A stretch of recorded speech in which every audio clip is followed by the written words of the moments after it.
ისა ეს როგორ რა გამოდის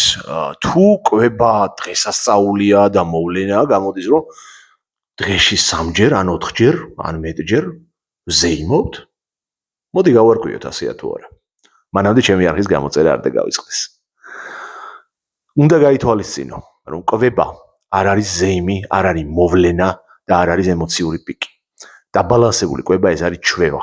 ეს არის სტაბილურობა და მოდი ვასწავლოთ ორგანიზმს როგორ იყოს სტაბილური